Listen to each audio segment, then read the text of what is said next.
Relation and function का introduction. पर exercise हम इंट्रोडक्शन करेंगे, जैसे एक्सरसाइज 1.1 है उसके बेसिक कंसेप्ट्स को देखेंगे, फिर हम एक्सरसाइज करेंगे। उससे थोड़ा इजी हो जाएगा, सारा का सारा इंट्रोडक्शन एक ही वीडियो में ना पढ़ के हम थोड़ा थोड़ा पार्ट में डिवाइड करके पढ़ेंगे, जिससे मुझे लगता है कि आपको ज्यादा समझने में इजी रहेगा। अब सबसे पहले हम पढ़ेंगे रिलेशन होता क्या है। फंक्शन को आगे देखेंगे हम नेक्स्ट वीडियोज में। रिलेशन के बारे में देख लेते हैं एक बार। रिलेशन का अगर मैं वैसे जनरल लाइफ में, सोशल लाइफ में पूछूं आपसे, क्या होता है रिलेशन? रिलेशन का मतलब क्या होता है? जैसे चाचा का भतीजे के साथ रिलेशन, पापा का अपने बेटे के साथ, भाई का बहन के साथ, या फिर भाई का दादी के साथ है, दादा के साथ है, या हमारा मम्मी के साथ है, मामा के साथ है, इस तरीके के रिलेशन। ठीक है, ऐसे ही यहां पे क्या होता है, मैथ के अंदर एक सेट का दूसरे सेट के साथ रिलेशन होता है। अब सेट के बारे में तो आपने पढ़ा ही है, क्या होता है सेट। सबसे पहले हम सेट के बारे में ही थोड़ा सा पढ़ेंगे, बाकी क्लास 11th के अंदर आपने पढ़ा है। सेट क्या होता है? Well defined collection of object. Well defined collection of object is called set. अब सेट के अंदर क्या होगा? एलिमेंट्स होंगे। जैसे मान लो ए सेट है, उसको हम मिडल ब्रैकेट में लिखते हैं एलिमेंट्स को। इसके अंदर एलिमेंट्स मान लो क्या है, 1 और 2 है। कोई अनदर सेट है बी, उसके अंदर मान लो एलिमेंट्स है 3 और 4। तो ए और बी का रिलेशन क्या कहलाएगा? देखो वर्ड रिलेशन की बात कर रहे हैं हम, तो ए और बी का रिलेशन कैसे निकलेगा? ए क्रॉस बी करके कार्टेशियन प्रोडक्ट कर दो तो ए का बी के साथ रिलेशन निकल जाएगा। कैसे निकलता है ध्यान से देखो। पेयर बनाओ, 1 का पेयर 3 और 4 दोनों के साथ बन सकता है, तो क्या लिखेंगे? 1 का रिलेशन 3 के साथ, 1 का रिलेशन 4 के साथ। फिर 2 का रिलेशन 3 और 4 के साथ भी हो सकता है भाई। 2 और 3 का रिलेशन, 2 और 4 का रिलेशन, ये बन गया हमारा रिलेशन ए और बी का। ये पॉसिबल रिलेशन हो सकते हैं हमारे। समझ में आ गई बात? क्लियर है? ये हमारी हो गई कार्टेशियन प्रोडक्ट। अब बात सुनो ध्यान से। रिलेशन एंड फंक्शन चैप्टर जो है ना, बच्चों को बहुत ज्यादा डिफिकल्ट लगता है, बट मैं ये कहता हूं नेक्स्ट क्लासेस से आप कंटिन्यूअसली पढ़ोगे ना, तो चैप्टर आपको बहुत हद तक 99% तक आपके माइंड में सेट हो जाएगा। 1% के लिए आपको खुद से भी मेहनत करनी पड़ेगी। ठीक है, अब बात आती है यहां पे मेन रिलेशन। जो वर्ड यहां पे यूज होता है हमारा चैप्टर नंबर 1 में, वो होता क्या है? रिलेशन।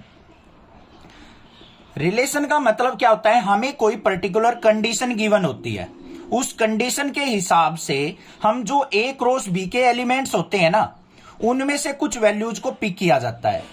ठीक है, वो हमारा क्या शो करके देता है? रिलेशन हमें बना के देता है। कैसे देगा? जो हमारा रिलेशन होगा वो हमेशा क्या होगा बच्चों? सबसेट या फिर equal to A cross B के। ये चीज ध्यान रखना, रिलेशन जो होगा हमेशा सबसेट होगा या फिर इक्वल टू होगा ए क्रॉस बी के।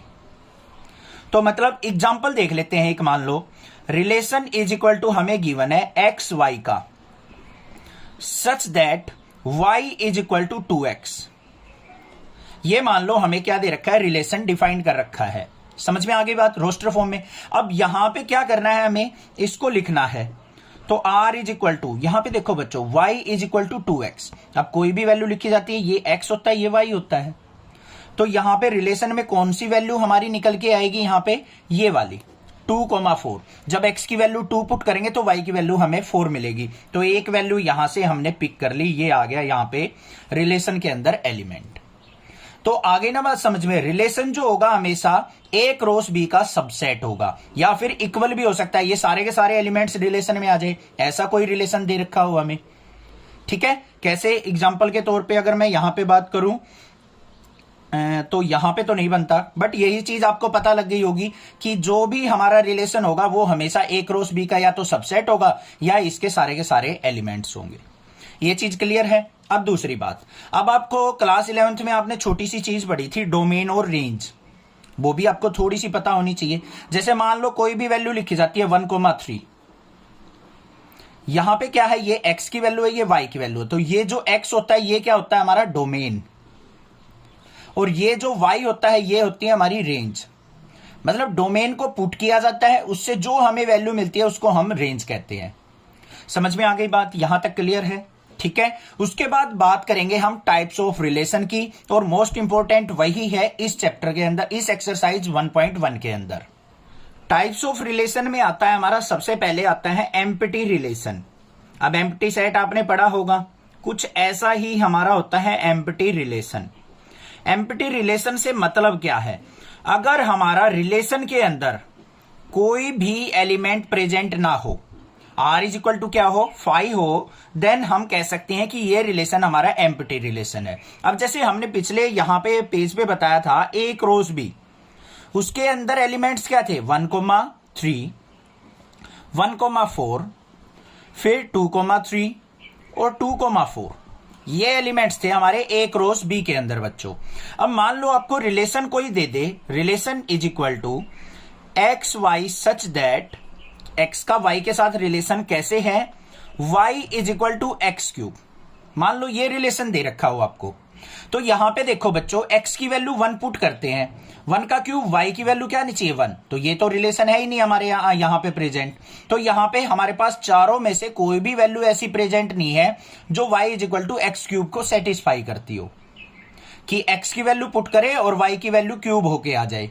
देखो यहां पे ये एक्स है, ये वाई है, ये एक्स ये वाई, इस तरीके से तो कोई भी रिलेशन यहां पे सेटिस्फाई नहीं हो रहा। तो हमारा रिलेशन के अंदर एलिमेंट्स क्या हो जाएंगे, नल, या फिर रिलेशन इज इक्वल टू क्या होगा हमारा 5, तो इसको कहेंगे एम्प्टी सेट। समझ में आगे बात क्लियर है। उसके बाद आता है यूनिवर्सल रिलेशन क्या होता है, सेकंड यूनिवर्सल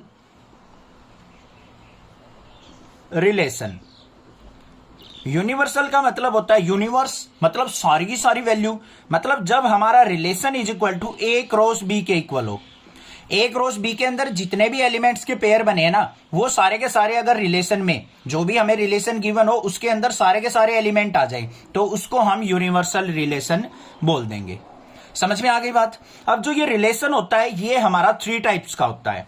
फर्स्ट जो होता है हमारा रिलेशन वो होता है रिफ्लेक्सिव, ये हमारा पूरा का पूरा चैप्टर, पूरी की पूरी एक्सरसाइज 1.1 के अंदर मिलेगा, रिफ्लेक्सिव वर्ड। सेकंड जो होता है हमारा वो होता है सिमेट्रिक, सिमेट्रिक रिलेशन। और थर्ड जो होता है हमारा वो होता है ट्रांजिटिव, ट्रांजिटिव रिलेशन। अब भाई तीनों को हम बारी बारी से पढ़ेंगे, बिल्कुल ध्यान से समझना है, यही चीज मेन इंपॉर्टेंट है। सबसे पहले बात करूं मैं रिफ्लेक्सिव रिलेशन क्या होता है। रिफ्लेक्सिव का मतलब क्या होता है कि सेम चीज दोबारा से प्रोड्यूस हो जाए, उसको रिफ्लेक्स कहते हैं। जैसे मान लो कोई भी आपके पास यहां पे, जैसे आप मिरर के सामने खड़े हो, ये मिरर के सामने ऑब्जेक्ट रखी है, मिरर में सेम ऐसी ही इमेज बन जाए, तो इसको हम रिफ्लेक्स बोलेंगे, इसका बोलेंगे या नहीं बोलेंगे। तो यहां पे रिफ्लेक्सिव के अंदर क्या होगा, अगर हमें रिलेशन के अंदर जो भी एलिमेंट्स आएंगे उसके अंदर हमें ऐसे मिल जाए a, b, c, मतलब x और y दोनों की वैल्यू सेम मिल जाए, तो हम कह सकते हैं कि रिलेशन हमारा रिफ्लेक्सिव है। समझ में आ गई बात।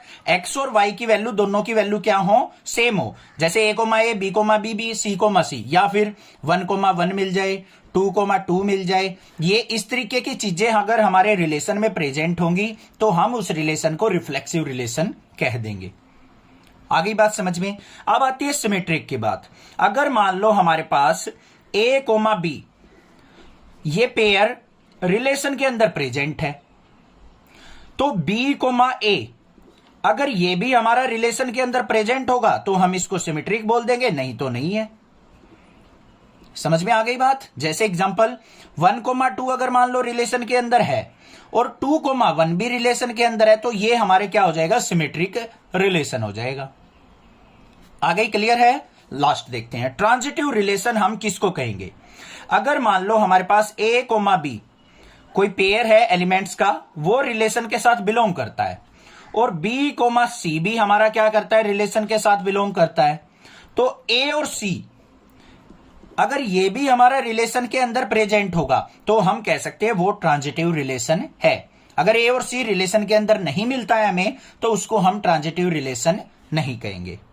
आ गई बात समझ में। तीसरी बात, लास्ट जो बात है वो होती है इक्विवेलेंस रिलेशन। कौन सा relation, equivalence relation. Equivalence relation वो होगा जो हमारा रिफ्लेक्सिव भी हो, सिमेट्रिक भी हो और ट्रांजिटिव भी हो। तीनों रिलेशन को जो सेटिस्फाई करेगा उसको हम इक्विवेलेंस रिलेशन कह देंगे। यहां तक बातें समझ में आ गई होंगी। वीडियो एक बार दोबारा देख लीजिएगा, बाकी क्वेश्चंस करेंगे, वहां से आपको 99% आपका सारा का सारा डाउट क्लियर हो जाएगा। बट जो मैंने यहां पे बताया है इस वीडियो के अंदर, वो कंसेप्ट आपके माइंड में रहना चाहिए। ठीक है, उसके लिए हम वीडियोज के अंदर एक्सरसाइज के क्वेश्चन देखेंगे, तो नेक्स्ट वीडियो में आपको मिल जाएंगी प्लेलिस्ट से, नेक्स्ट वीडियो ही। चैनल को सब्सक्राइब कीजिए, लाइक कीजिए और ज्यादा से ज्यादा शेयर कीजिए। Thank you students for watching next classes video.